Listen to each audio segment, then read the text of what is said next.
You are watching Rahinijar TV with Ilama Sayyid Abdul Basit Bukhari. اعوذ باللہ من الشیطان الرجیم بسم اللہ الرحمن الرحیم قال اللہ تعالی فی الکلام المجید والفرقان الحمید من المؤمنین رجال صدقوا ما عاہدوا اللہ علیہ فمنہم من قضى نحبہ ومنہم من ينتظر وما بدلوا تبدیلا صدق اللہ مولانا العظیم صلو علی الحبیب اللہم صلی علی سیدنا و مولانا محمد وعلا آل سیدنا و مولانا محمد وبارک وسلم وصلی علیہ۔ حدیث مبارکہ کا یہ جو درس پاک ہے، اس میں پچھلے اتوار جو درس پاک دیا گیا تھا وہ میں نے آپ حضرات کے سامنے بیان کیا تھا کہ اس کی دو یعنی جہتیں تھی، ایک اہل بیت کے حوالے سے، ایک صحابہ کرام کے حوالے سے۔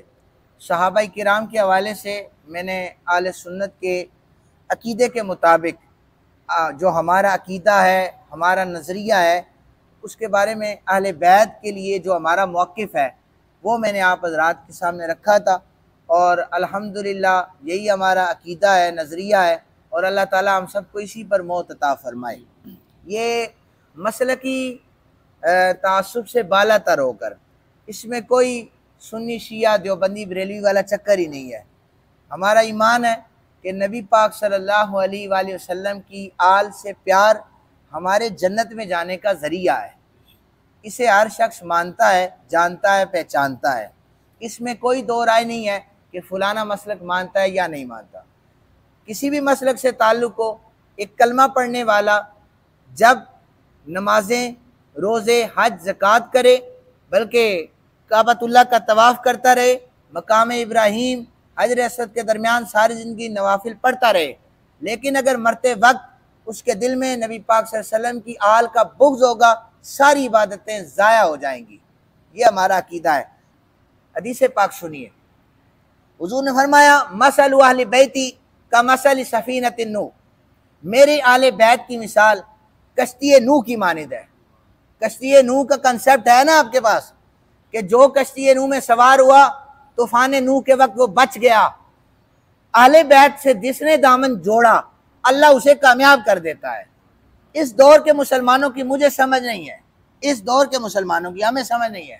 وَعَلَىٰ آلِ محمد نماز میں کہتے ہیں، اور باہر جا کر نبی پاک صلی اللہ علیہ وسلم کی اولاد کے خلاف وہ بیان بازی کرتے ہیں۔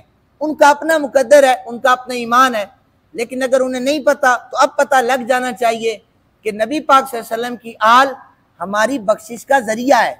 امام شافعی صفا و مروہ کی صحیح کے درمیان لبیک اللہم لبیک نہیں کہتے تھے۔ امام شافعی کا ایک جملہ ہوتا تھا، آل النبی ذریعتی، آل النبی ذریعتی۔ امام شافعی سے کسی نے کہا، امام شافعی تسبیحات پڑھو، طواف کعبہ کے درمیان طواف کرتے ہوئے بھی یہ کہتے ہو آل النبی ذریعتی، آل نبی میری بخشش کا ذریعہ ہے۔ امام شافعی نے کہا تم منع کرتے رہو، میں ذکر آل بیت کرتا رہوں گا، دیکھتے ہیں تھکتا کون ہے، منع کرنے والے تھکتے ہیں یا ذکر کرنے والے تھکتے ہیں۔ یہ ائمہ اہل بیت اور صحابہ کرام کا عقیدہ اور نظریہ ہے۔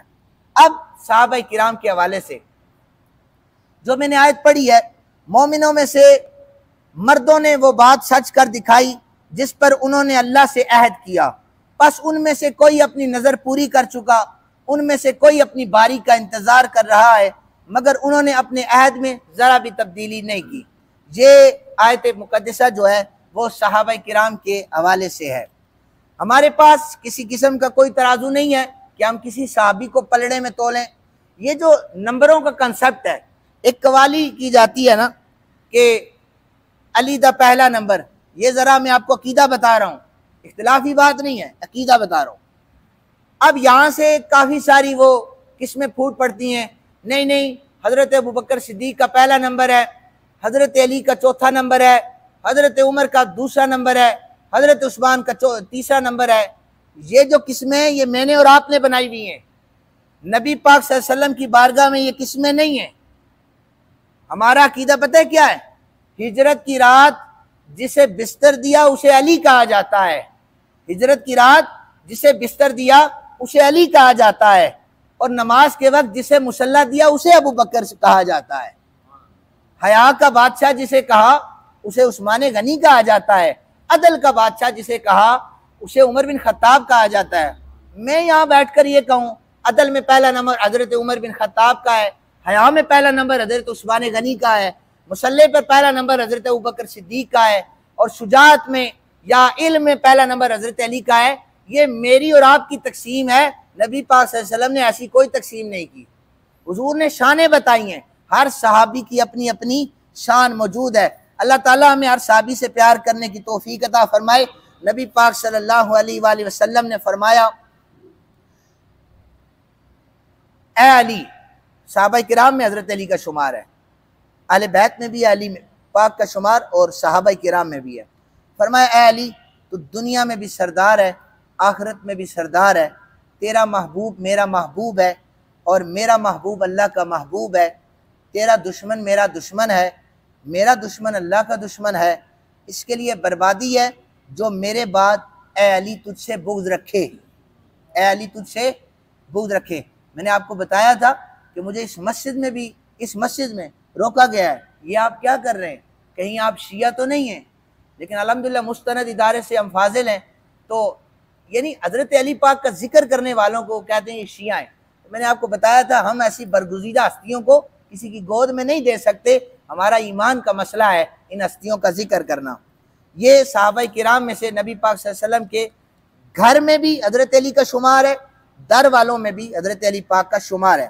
حضرت ابو سعید خدری کہتے ہیں نبی پاک صلی اللہ علیہ وآلہ وسلم نے فرمایا، میرے صحابہ کو برا مت کہو، اگر تم میں کوئی احد پہاڑ کے برابر سونا خرچ کر دے تو پھر بھی وہ ان میں سے کسی ایک کے شیر کے برابر بھی نہیں ہو سکتا۔